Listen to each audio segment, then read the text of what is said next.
Shalom,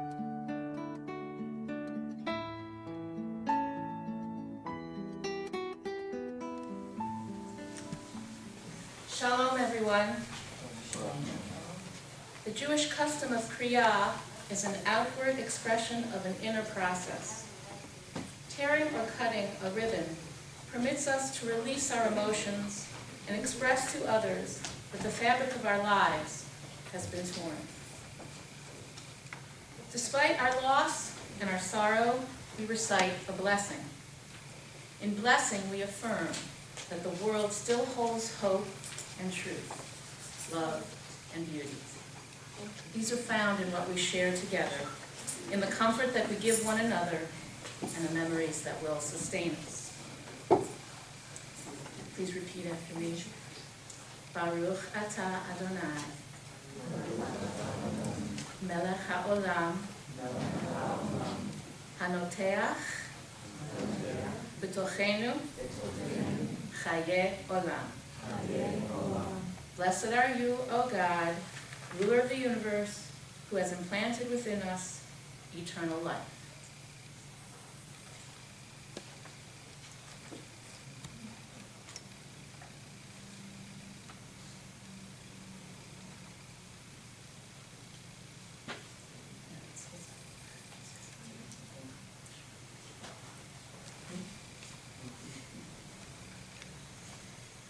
And now, Adonai Natan, Va'Adonai Lakach, Yehi Shem Adonai Mevorach. The Eternal has given, the Eternal has taken.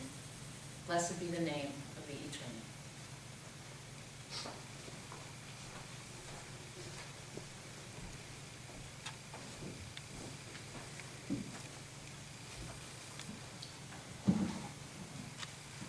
We begin with Psalm 121.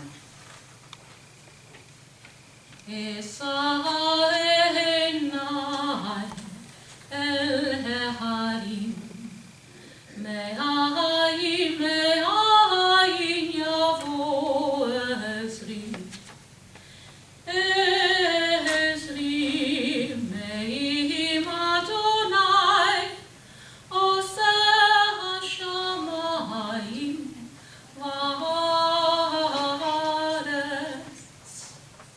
a song for the ascents. I lift my eyes up to the hills. From where does my help come? My help is from the unseen one, the maker of the heavens and the earth, who will not cause your foot to fail. Your protector never slumbers. Behold the one who slumbers not, who never sleeps, the guardian of Israel. The abundant one preserves you, the watchful one your shelter, at your right hand a support. By day the sun will not afflict you, nor the moonlight by the night. The vigilant shall guard you from all evil, and will keep your life breath safe. The shepherd guard you going out and coming in, from now unto eternity. I'd like to invite Beth and Sminger to the bima for the recitation of Psalm 23.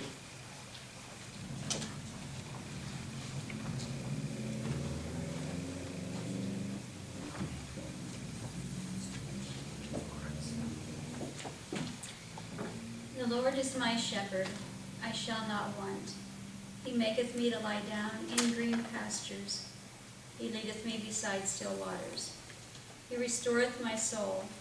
He leadeth me in the paths of righteousness for his name's sake. Yea, though I walk through the valley of the shadow of death, I will fear no evil, for thou art with me.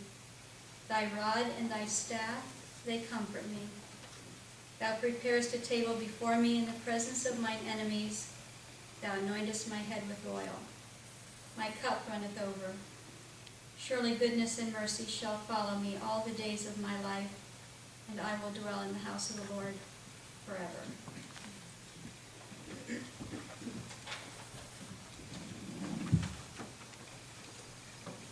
Adonai Rui,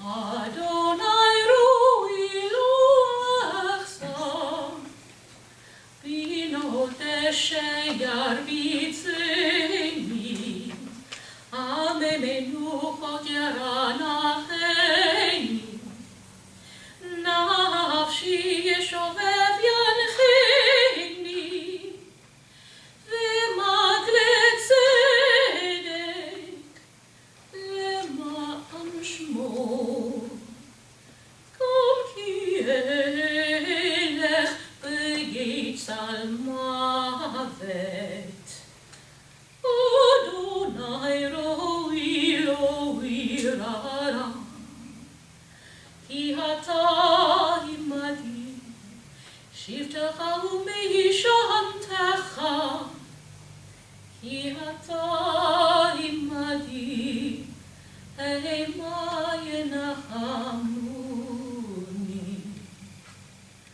תערוך לפניי שולחן נגד צורריי, דשנת בשמן ראשי, כוסי רוויה, אך טוב וחסד ירדפוני, כל ימי חיי. ושבתי בבית אדוני לאורך ימים. אדוני ראוי לו אחסר.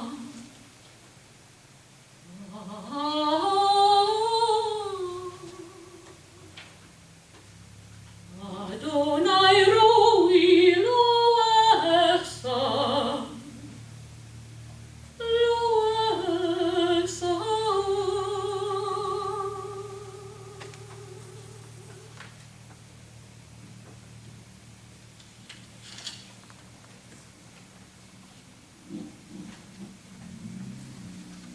Adonai, ma Adam vateda ehu.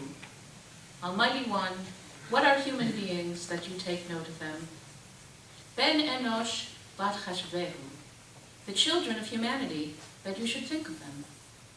Adam lachevel dama, a human being is like a momentary breeze. Yamav katsel over, a person's days are but a passing shadow.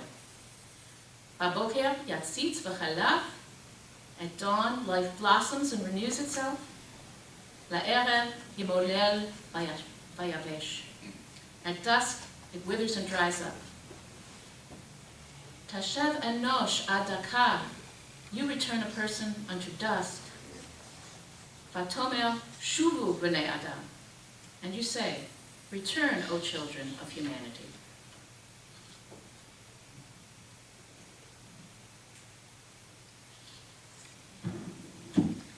I'd like to continue with an interpretive translation, adaptation of the ancient Hebrew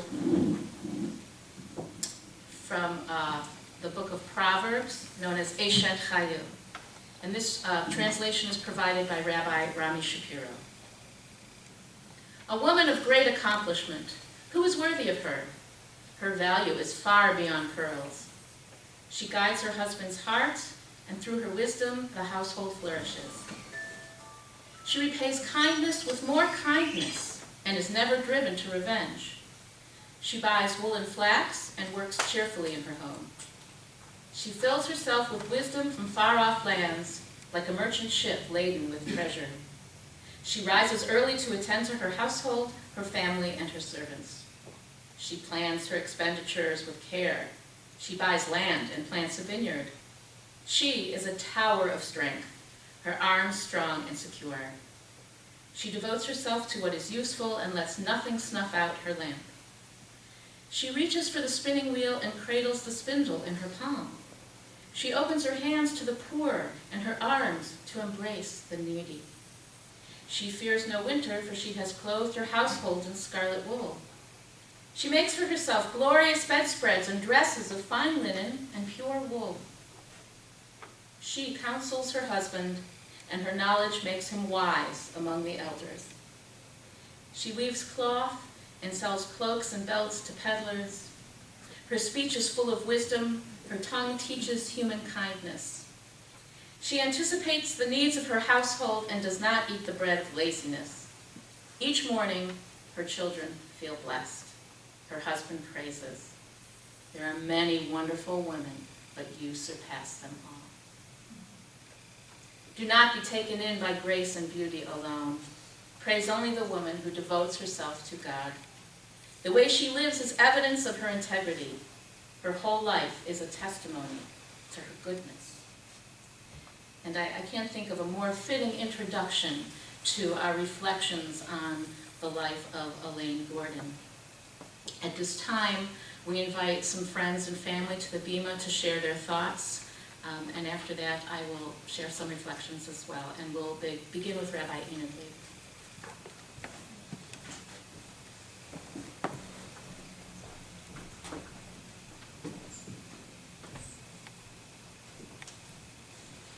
Thanks, Beth. I was moved by the line, a tower of strength. And I would add to that with a wonderful smile. Alaine loved her family and loved her friends and loved photographs of her family and her friends. They were throughout her home and displayed with pride in her rooms at Shady Lawn. And I want to share some photo memories of my times with Alaine for you and with you this afternoon. No technology, just sweet memories. So for my first photo, here we are at Judy Hinden's home. May her memory be for a blessing, some 10.5 years ago. Together, Alaine and I are seated at card tables around her pool, around Judy's pool. It was a meeting of the Temple Sisterhood. I was introducing myself in my new position with our congregation. I'm sitting next to Alaine, and she is smiling and chatting and very, very welcoming. And together we are bemoaning the fact that we both have rotator cuff problems, and we're having a hard time moving our arms. In the next photo memory, I am seated in the living room of her home. Ed had waited outside for me to make sure that I turned down the right street and found their place. Inside, we all sat together for a visit, along with their cat, who sat royally surveying the scene. Ed only wanted to talk about organizing the congregation for social action, and Alaine kept trying to steer him to another topic. He was focused, and so was she. And here's a photo of us driving to visit Ed after he had moved to Shady Lawn. We had stopped at Wendy's on the way so Alaine could buy Ed a Frosty, a chocolate shake. She knew he had a sweet tooth and not much self-control when it came to chocolates. And here's another picture of the three of us, Ed, Alaine, and I, sitting in the courtyard of Shady Lawn. It was right around the Jewish High Holy Days, and I had brought the shofar to blow. Ed kept talking about politics and social action, and Alaine kept helping him refocus. She was so patient. And some more photos from when Alaine moved into her apartment at Shady Lawn. First, and not necessarily in this order, she had a cat that could jump to the top of the door, sit there, and then leap down. It was an amazing cat. And then there's Alaine telling me about her grandchildren, about Micah, about Danielle, about Viviana, and just felling every single time, proudly sharing their accomplishments in school, in college. Daniela, as you were becoming a bat mitzvah, you were her life. And of course, she wanted to share that with me. And here's Alaine enjoying Amy Gilbert's visits and performances. Amy, a member of our congregation who has since moved to the Indiana and Chicago area, would play the piano and sing old favorites for Alaine and the other residents. And here's Alaine making her daily visits to Ed. She was dedicated to him and to his care. And she would make her way down the hallway, the maze of the halls, with her walker, as she could, at least twice, if not 3 times a day. And when she couldn't do that anymore, the nurses and caregivers would wheel her down to visit with her beloved Ed. When we think of Alaine, we recall her wonderful smile. It lit up her face. After her stroke, when she couldn't smile, you still saw it in her eyes. They lit up when she looked over and recognized you. Even without the ability to carry on conversations, Alaine was very present. A word would escape every so often, a word of thanks, a word of appreciation, a word of love. I'm so honored to have known Alaine, her bright spirit, her tenacity in the face of challenges and difficulties, her appreciation and gratefulness for everything that was done for her, and her deep love for her family. Zichrona livracha, may her memory be for a blessing.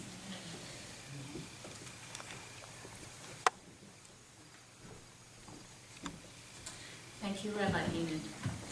We next invite Bill Farver to the bima, Alaine's son, or it is whichever order you are. Okay.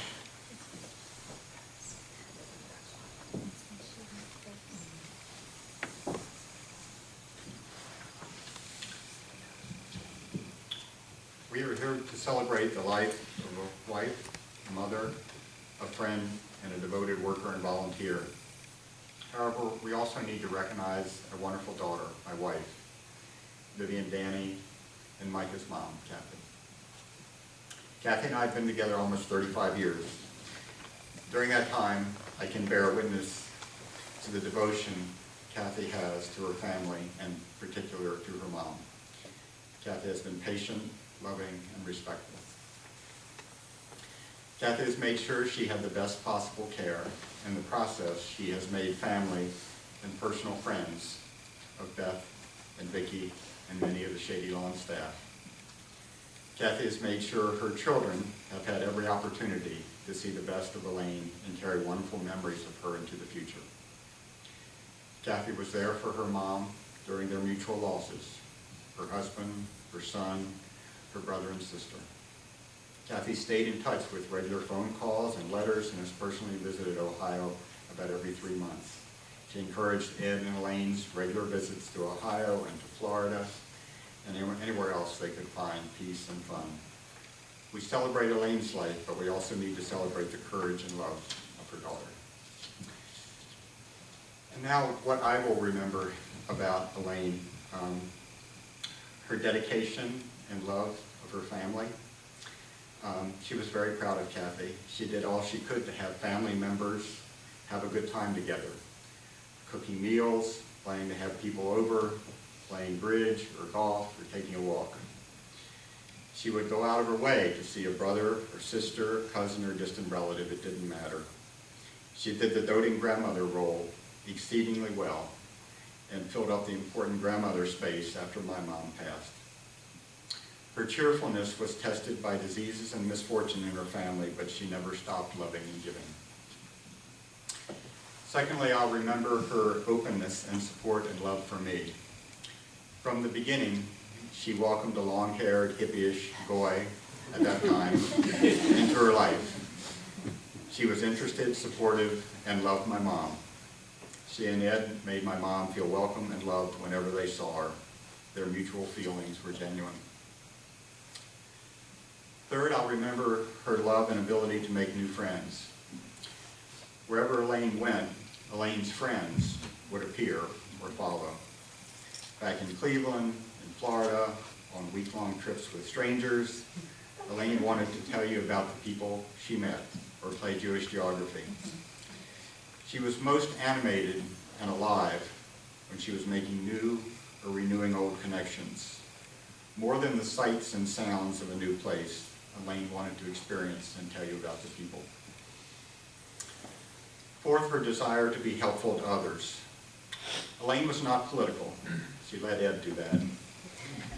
She was the giving, thoughtful person who would devote long hours to Head Start and their families, to temple projects, to neighbors in need. Finally, I'll remember her enjoyment of daily life. Alaine looked for joy in small, everyday moments that passed too many of us by. Her love for her cats and her dogs, noticing new things in downtown Worcester or on Victoria Street or Shady Lawn.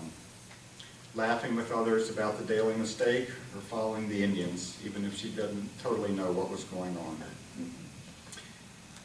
The Alaine we know will be missed, Unfortunately, she had to fade away as not her full self. However, even in that compromised condition, she touched the lives of caregivers around her. She would not want us to mourn, but to celebrate our ties of friendship and love.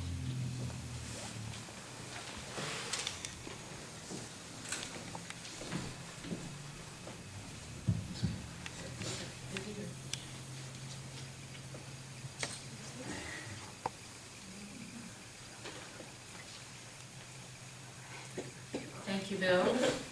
We'll next hear from granddaughter Viviana.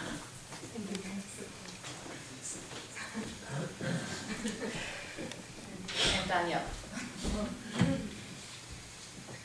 Hi everybody, thank you so much for being here.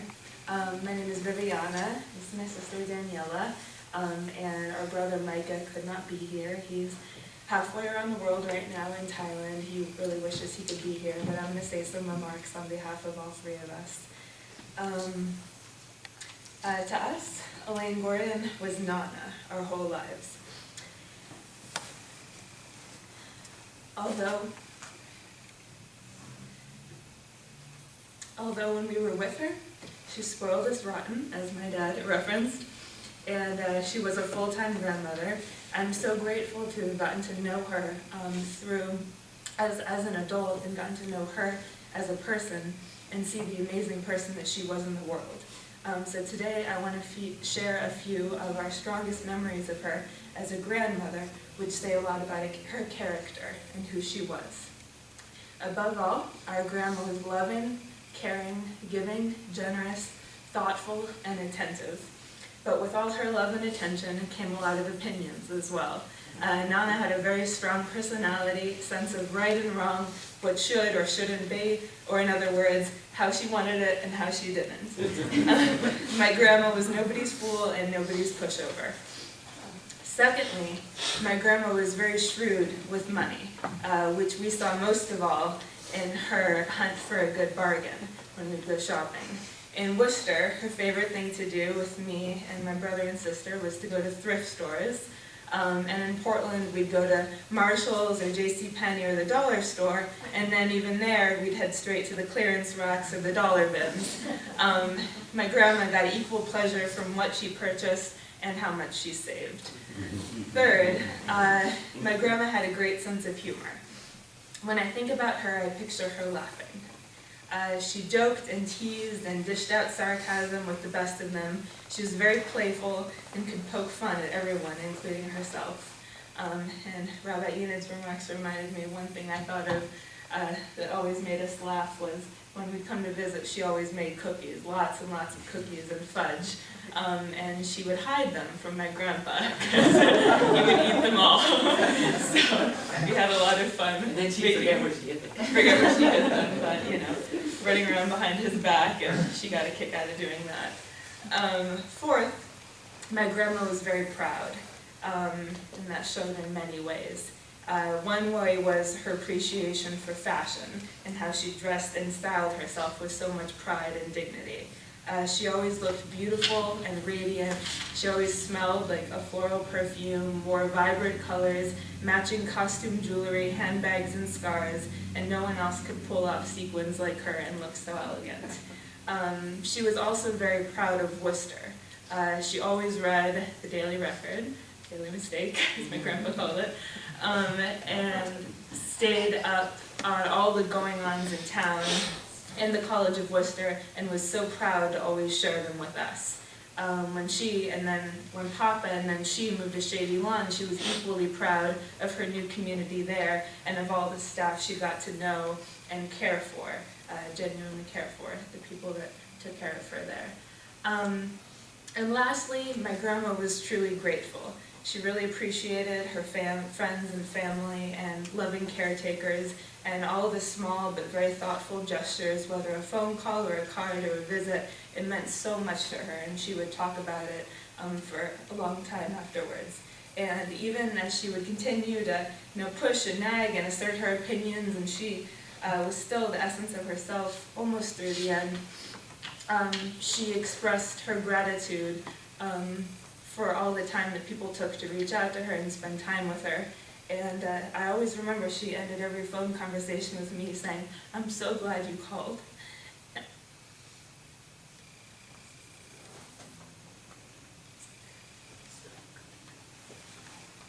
I will miss many things about my grandmother, but the most, I think, will be the unconditional love and pride and appreciation she had for her grandchildren, just for being. I want to thank everybody here, her friends and dear family, but also the Shady Lawn and hospice staff and volunteers, and Beth and Vicky, especially Beth and Vicky, for making these last years of her life as comfortable and as enjoyable as they possibly could have been, and for helping to facilitate my sister and brother and I's relationship with her, to continue to feel so close to her, even though we live far away. Thank you.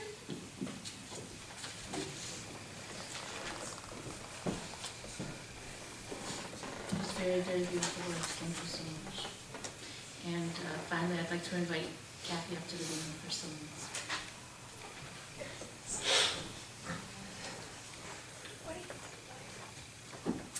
This is a celebration. It is, because my mother was a wonderful woman, and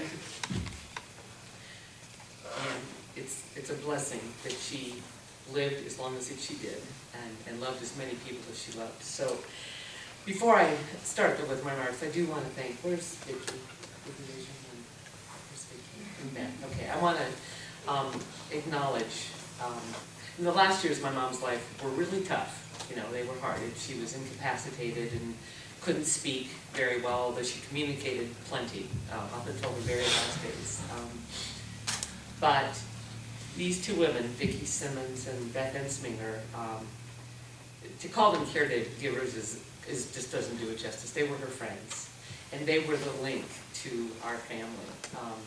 Given the distance, I know we sent emails, we had phone calls, we sent cards, we sent pictures, and it was through them that my mom was able to continue to really be a part of our lives.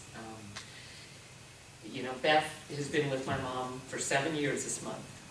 Started off her first task, I knew my mom needed more companionship and more help. Her first task was to organize my mom's address book. Well, we progressed very quickly to emergency room visits, and then being her health advocate, and I think ultimately her friend, and like a daughter. So, and we're just, Beth, you're always going to be a part of my life and my children's lives. And then there's Vicki, who started working for my mom a year before she became ill, and when she was at Shady Lawn, and was just a breath of fresh air. Literally, one picture I have was Vicki dressed as a clown, with my mom. I mean, she just brought, Friday was, what was Frosty Friday? She's bringing Frosties from mom. This is the nursing home. They did nails together. She brought in a crock pot with matzo ball soup. I mean, it's just, and Vicki came, and Beth came too. They came, each of them came at least 5 days a week, if not more. So they often overlapped. They eventually coordinated. I didn't do any coordinating. They were coordinating themselves. They were just, we don't need you, Kathy. We got it covered. So I just want to give that to that. And my mom loved them both, and I'm just very grateful. So what I want to share with you are lessons that I learned from my mom, because as you all know, very strong woman, very clear, decisive, and so I have some real clear lessons. I'm just going to share a few of them with you. I can safely say that no one has influenced me more in my life. I feel fortunate to have had her until I reached the beginning of my 7th decade. I'm 60 years old now, and it's pretty, I feel really grateful to have had my mom this long. Her wisdom has guided me and will continue to do so for the rest of my life. But I do want to share a few of the lessons that I've integrated into my life. Some are more ingrained than others, but life is a process. So, first, make new friends but keep the old. I don't know anyone with more friends than my mom. She made friends wherever she went. Her oldest friend, Janice, is with us today. Janice Wiseman came down from Cleveland. And I've enjoyed lots of conversations with Janice all over the years, but especially these last couple years. Every time I come into town, I got Janice on the phone, and she and my mom could talk. And, whether it was high school friends or friends through Temple or Bridge Club or Head Start, she knew how to make them and she knew how to keep them. And then, starting in her 60s, she developed a whole new set of friends in Florida. She and my dad had a wonderful set of couple friends, and in some ways those were some of the better years of their life, and it was wonderful to watch, for me, watching them kind of have a renewed lease on life. It is better to give than to receive. I remember one year, she made at least 27 batches of fudge for my dad to take to Apple Creek to hand out to people. People at Shady Lawn were the recipients of lots of gifts when she was able to give them. Generosity was in her nature. When my kids were younger, she was always on the lookout for gifts, little things from them. I think we had a whole drawer full of the little toys from Burger King. You know, that every time she went, oh, I gotta get something for my grandchildren. She's always looking for them.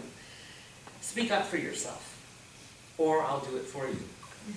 One of my strongest childhood memories was me. I was really little. I was being bullied. Some kid on our street, there was some anti-Semitism on our street.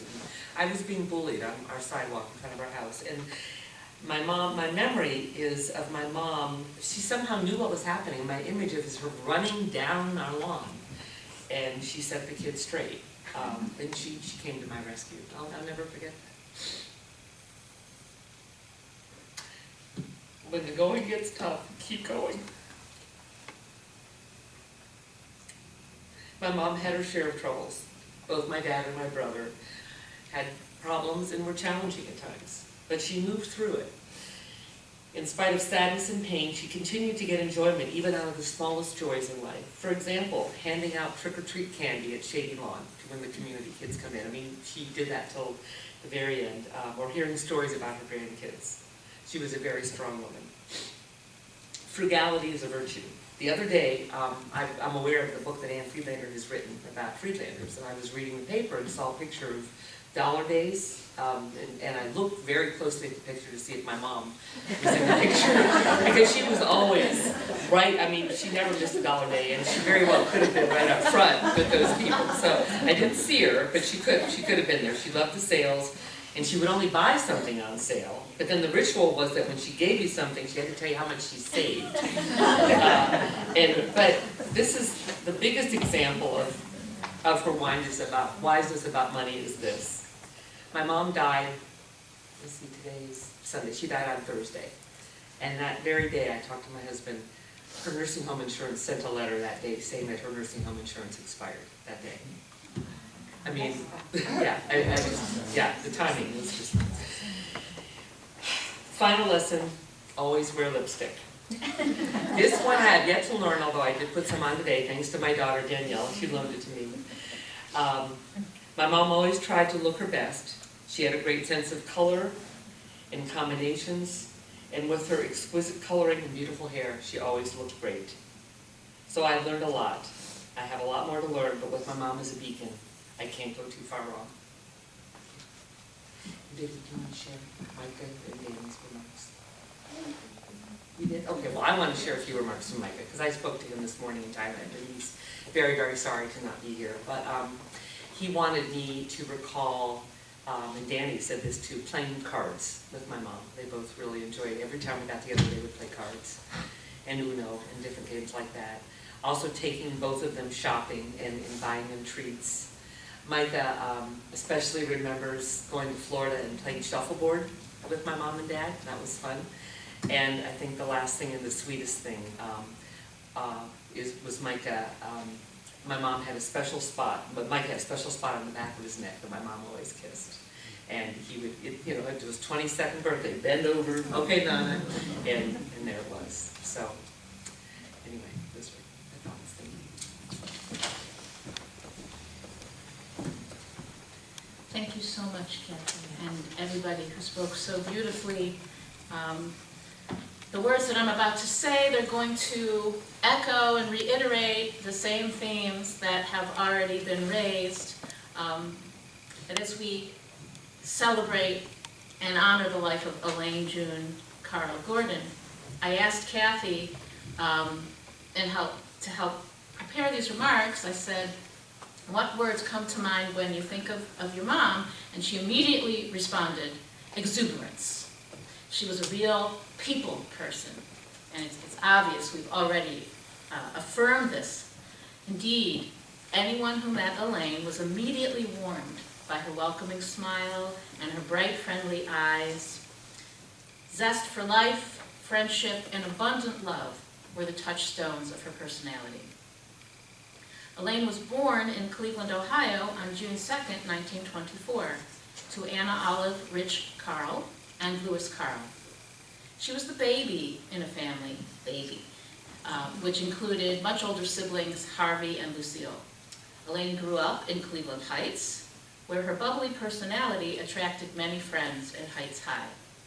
And once you were Elaine's friend, you remained so for life. She was the Pied Piper of friendship. As we've said, keeping in contact through visits, phone calls, cards, with people she knew for 70 years, like Janice, and people she had just met. Up until her stroke, she never failed to send me a Rosh Hashanah card with a lovely little note inside, and it just always warmed me to know that Alaine was thinking of me. Silver's Temple, under the leadership of the revered Rabbi Abba Hillel Silver, was an important part of Elaine's upbringing. And she also spent many happy summers at Camp Wise, first as a camper and then as a counselor, where she made lifelong friends there too, as Kathy recalls she has as well later on. Perhaps if she'd been born in a different era, Alaine might have made a career as a youth organizer. Here in Worcester, she was involved in the Girl Scout troop, and she also started the Wise Young Owls group for the girls of Knesset Israel Temple. After graduating from Cleveland Heights High School, Alaine attended Secretarial College during World War II. She met New Jersey native Edwin Gordon at a dance in 1947. After the end of the war, in which Ed had both fought and spent time as a POW, he enrolled in podiatry school in Cleveland. Alaine attracted his attention by spraining her ankle at a dance, and they married soon after, the very same year in fact, thus beginning a 63-year relationship. When Ed was hired for a job at Apple Creek, the couple moved to Worcester, but she always maintained close ties to Cleveland family and friends. Kathy told me of many fond memories that she had of growing up and visiting her aunts and her aunt and uncle and grandmother and cousins for all kinds of family events over the years. In an era when many of her contemporaries did not work outside the home, Alaine balanced parenting their two children, Kathy and Kenny, with part-time work in a number of fields. Her outgoing personality contributed to her success at whatever she tried. One of Elaine's first jobs was at the Belfair Child Welfare Agency in Cleveland. She also led youth groups, taught swimming lessons at community centers, conducted survey and census work door to door, and we all know how hard that is, to cold call and knock on somebody's door. She even sold vacuum cleaners and World Book encyclopedias. She actually set a World Book record, selling over 200 sets in a single year. In the mid-1960s, Alaine became the administrative assistant to the first Head Start in Wayne County, a position she held for over 22 years. And she enjoyed her position at Head Start immensely. She made lifelong friendships there too, and she often reached out to mentor needy children in the program. And Kathy told me a story of she brought home a child once, and Kenny and Kathy fell in love with him and wanted to adopt him. And she kind of drew the line there, but encouraged this compassionate involvement in everybody around her by a good example. One of her proudest accomplishments toward the end of her career was compiling the 20-year history of the Wayne County Head Start.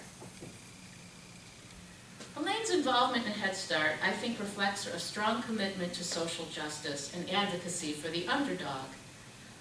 Although perhaps she wasn't political in a sort of overt, in-your-face way, she had that underlying core of protecting people's rights. Great example is a story Kathy told of defending her daughter against this anti-Semitic neighborhood boy. No doubt Elaine's Jewish heritage contributed to her ideals. The Gordons were active members of Knesset Israel Temple, where she taught Sunday school and was active in the sisterhood. As we've recalled, life was not always easy for Alaine, but she met financial and emotional challenges and physical ones too later, with unwavering courage, optimism, and love.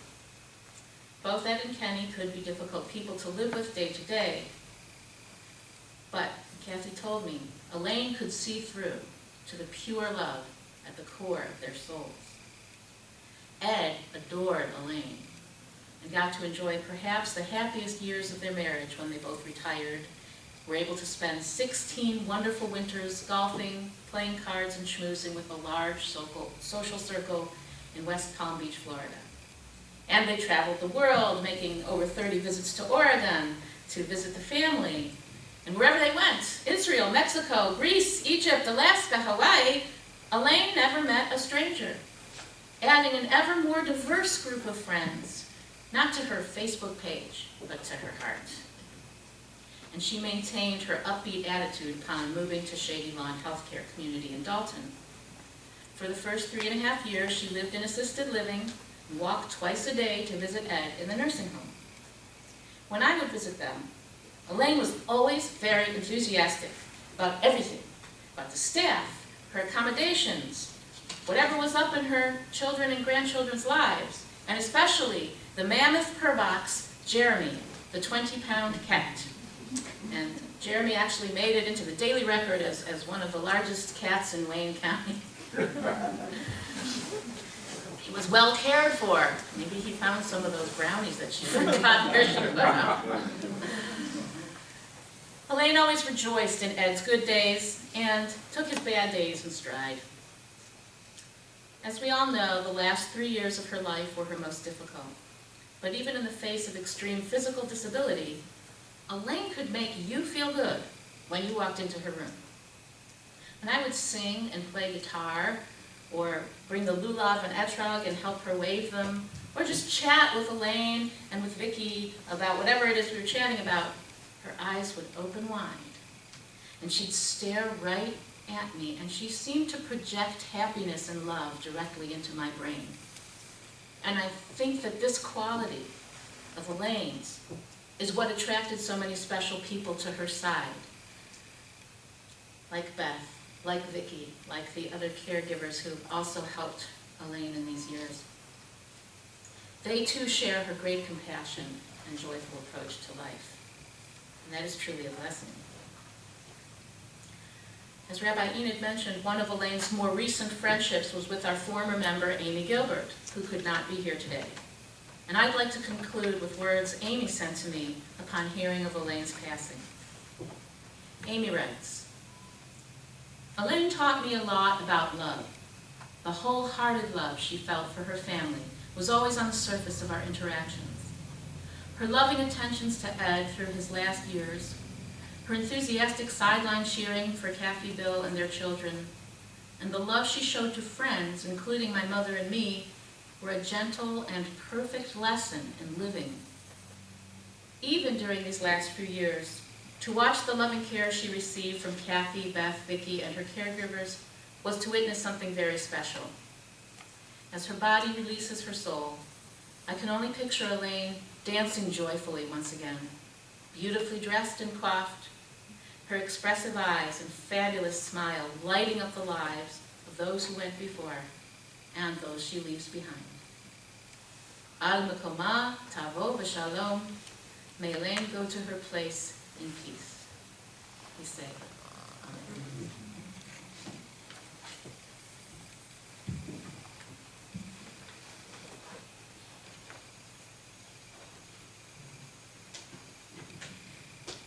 Il Malay Rachamim, God filled with mercy, speaks of how the soul, having sojourned in the physical world, is now restored to the everlasting source of life, to the continuum of being, reality, and holy presence.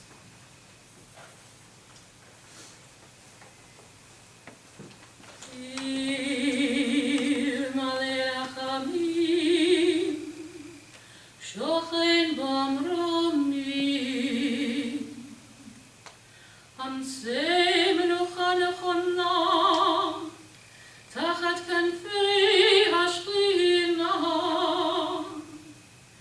V'ma'alot Kedoshim U'Torim, Yezohar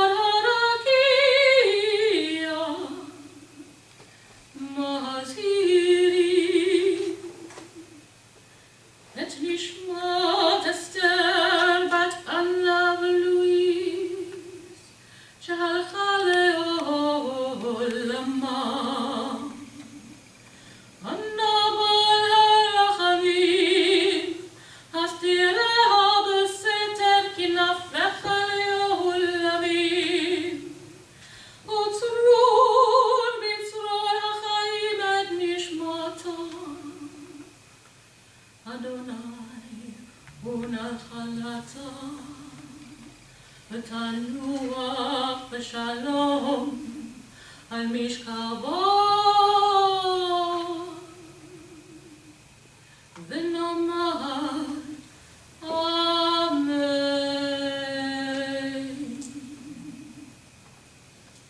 God, filled with mercy, dwelling in the heavens' heights, bring proper rest beneath the wings of your Shekhinah, amid the ranks of the holy and the pure, illuminating like the brilliance of the skies the soul of Esther Bat Anna Valuis, Alaine Gordon, who has gone to her place of rest. May you, who are the source of mercy, shelter her beneath your wings eternally, and bind her soul among the living, that she may rest in peace. And we say, Amen.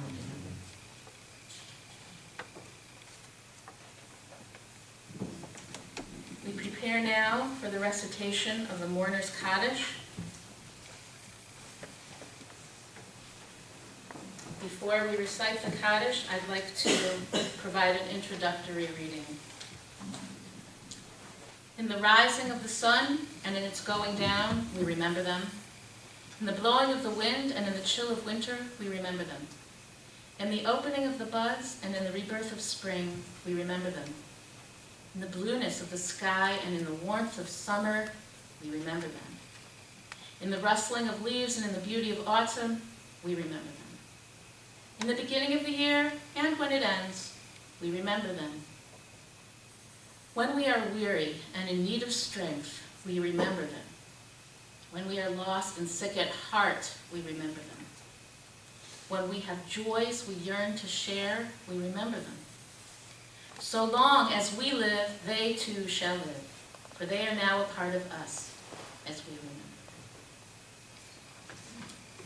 remember. I invite the family to please rise. When we get to the line Yehei Shmei Rabbah, I'm inviting the congregation to join in solidarity with our mourning. Yitkadal v'yitkadash Shmei Rabbah, v'yamad yivrach hirutei v'yamlich malchutei, v'chayechon u'vyomechon u'chayei l'chol Beit Yisrael, b'gala u'bizman kariv v'yimru Amen. Yehei Shmei Rabbah v'orach le'olam u'amei alayim. Yitbarach v'yishtabach, v'yitpa'al v'yit'omam v'yitnaseh, v'yitadar v'yitalel v'yitalal Shmei d'Kudusha Le'ela min kol birchata v'shirata, tushbachata v'nechemata, damiran v'yalma v'yimru Amen. Yehei Shrama Baba Mitshmaya, v'chayim aleinu v'al kol Yisrael v'yimru Amen. Oseh shalom b'foma, hu ya'aseh shalom, aleinu v'al kol Yisrael, v'al kol yoshvei tevel, v'yimru Amen. May the one who creates peace in the heavens grant peace to all who mourn and all who dwell on earth. We say, Amen. Please remain standing for a moment. We turn to the mitzvah of Nichum Avelim, the commandment to comfort mourners. Please repeat after me our people's ancient greeting for those who mourn. Hamakom Yenachem, Betoch Sha'ar, Avele Tzion, Yerushalayim. May the source of life and death console you among the mourners in Zion and Jerusalem. We say, please be seated.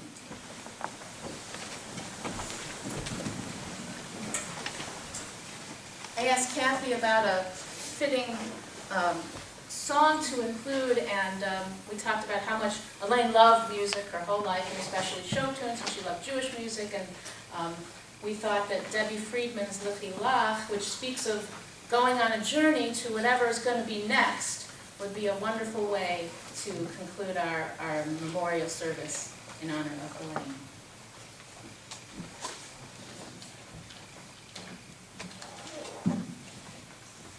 And if you know this song, I invite invite you to please join in.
Lachem l'shalom, Seitechem l'shalom. As you come in peace, may you also go in peace. We say, Amen. This concludes our service. Yes. I invite Kathy back. Brief announcement. Very good. So I do want to, I'm not sure if we acknowledged enough the wonderful care that my mom received from hospice during the last 2.5 years of her life. My dad was on hospice for over 3 years. And it was, and I have truly believed that hospice prolonged her life in a good way. That, she just really was comfortable and well cared for, and that really added to her community. So I want to add that too. I also want to invite people, there's some treats downstairs, and also there's a little book that we'd like people to sign to just acknowledge that you were here. And thank you for all.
shall be a blessing. You shall be a blessing. You shall be a blessing.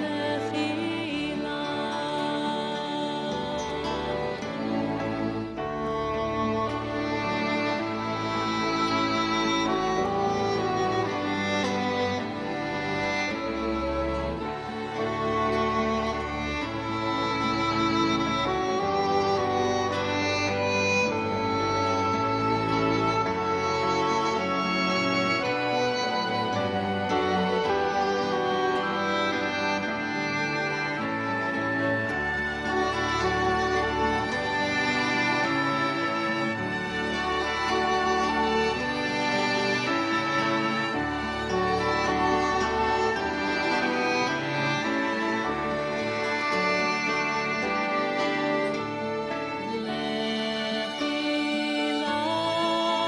To a land that I will show you. Lech lecha to a place you do not know. Lech on your journey I will bless you, and you shall be a blessing. You shall be a blessing. You shall be a blessing. Lechilah.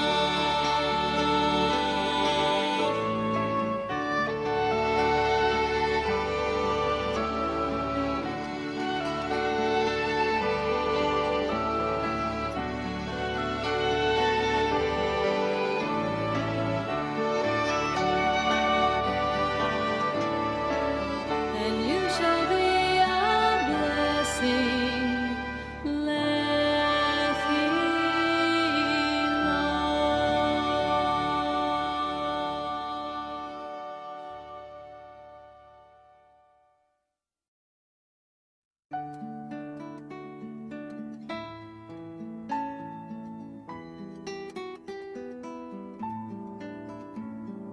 Lechilach to a land that I will show you. Lech lecha to a place you do not know. Lechilach on your journey I will bless you, and you shall be a blessing. You shall be a blessing. You shall be a blessing. Lechilach. Lechilach, and I shall make your name great. Lech lecha, and all shall praise your name. Lechilach, to the place that I will show you. L'simchat chayim, l'simchat chayim, l'simchat chayim, lechilach. Lechilach to a land that I will show you. Lech lecha to a place you do not know. Lechilach on your journey I will bless you, and you shall be